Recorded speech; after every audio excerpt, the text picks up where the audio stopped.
Now let's bring Democratic Chairman of the Senate Foreign Relations Committee, Senator Robert Menendez of New Jersey. It's certainly good to hear that bipartisanship. Praise from the minority leader is a good sign. I'm sure that there are a lot of people on your committee also agreeing. I'm just curious, what's your position right now on the timing of our steps? Do we wait until an invasion before we get more aggressive, or do you think we should preempt any invasion? Well, Joe, good to be with you. Look, the legislation that I drafted, which I call the Mother of All Sanctions bill, is one to deter Russia and says all of these things will happen. Putin personally sanctioned, Russia's sovereign debt sanctioned, sectoral elements of their economy, including the single most significant one, their energy sector, the removal from SWIFT, the International Financial Transaction System, and others, is there as a message: if you invade, here's all the consequences you're going to face. Now, in conversations I've been having with some of our Republican colleagues, there is a desire to have some sanctions up front.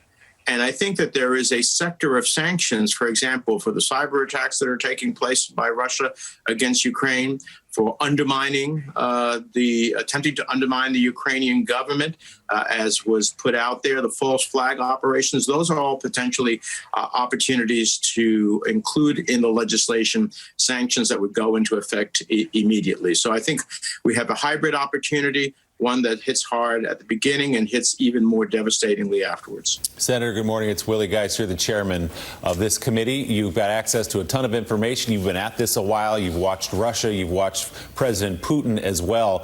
So what is your instinct, your informed instinct, about what Putin's going to do here? Do you think he really will go into Ukraine? And if he does do that after the fact, what is the United States prepared to do about it? Well, Willie, only Putin really knows what he's going to do. But I have a pretty good sense of what his desired outcomes are. For him, Ukraine is an object of desire to help him achieve his dream, which is to reconstitute what was the Soviet Union. It is also a tool to be used against the United States and the West. You know, what happened is this has been coming for some time. In 2008, when NATO created a possibility of Ukraine and Georgia being allowed to enter into NATO, Russia under Putin went, bonkers.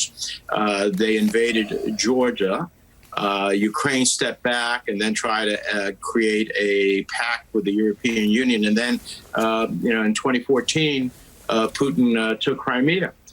So it is clear that he sees any direction of these countries headed to NATO as a direct offense. And the muted response that the West had in both 2008 and 2014 are what we cannot happen again. So if Putin has a clear understanding that what he abhors the most, which is even more NATO troops along the border of Russia, well, he's generating that by his actions, of the devastating economic consequences, not only to him personally, but to his entire economy. And thirdly, the effort the administration is doing to create an international coalition that is beyond the Europeans. You should understand that other countries in the world will also react.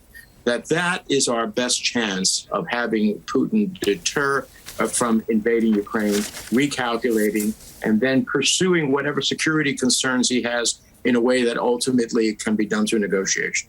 So, Senator Menendez, speaking of other nations in the world and how they would be affected, as you just indicated, what's your sense of what Germany and France are doing? Germany with a newly installed chancellor, France with the president of France up for re-election and campaigning hard to be re-elected, seem to be stepping a little bit out in front of the United States, or trying to at least. But what's your sense of what they're doing? Great question. Well, with President Macron, I think what he's doing is showing another effort at diplomacy And we welcome all the efforts at diplomacy to see if there is a way to get Putin to take an off-ramp, and to show within Europe his leadership, and of course at home.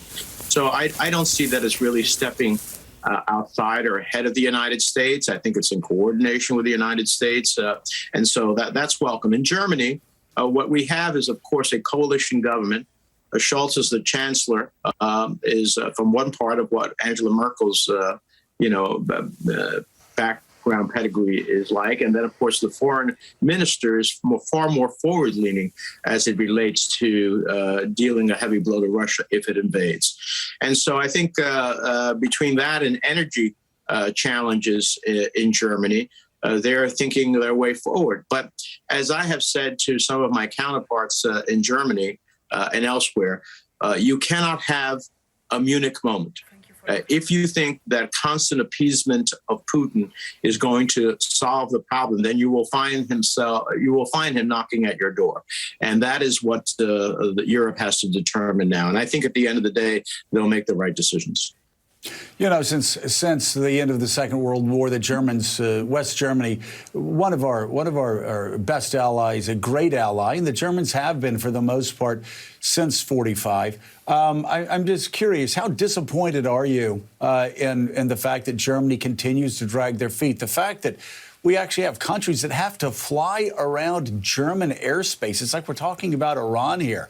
I mean, one of our closest allies for decades, making us fly around their airspace, doing everything they can to get in the way of stopping an imminent invasion of Ukraine. What can be done, and what have you told your counterparts about, like, for instance, the pipeline?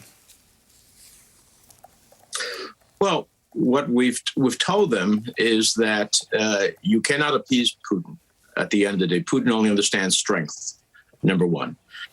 And number two, that there are other opportunities for energy that don't necessarily rely upon Russia. And by the way, if Russia were to stop its shipments to Europe, it would hurt itself because it's almost a singular extracting economy. So it's not a question of it hurting only Europe and them scrambling to get other energy sources. It will hurt Russia deeply as well, at a time that it will be compounded by what I expect to be incredibly heavy sanctions. And so, what I've said to them is you have to be more forward-leaning at the end of the day. I will give them credit that as it relates to Nord Stream, they have basically stopped the process of the licensing of it. And that should be a message to Putin as well, that there is the real possibility that Nord Stream will not come online if you invade, and if the Germans don't do it, I think that we will end up sanctioning it. So this is a moment for leadership, so we don't repeat what we saw in 2008 and 2014, where Putin took very weak responses and said, "I can get away with it." If we don't act now with not just the United States, I applaud the president on potential troop deployments. I'd actually deploy them already and send a very clear message that what you hate the most is actually going to happen, and it will strengthen the resolve of our allies as well. All right, Chairman of the Senate Foreign Relations Committee, Senator Robert Menendez, thank you so much for being with us. Mika?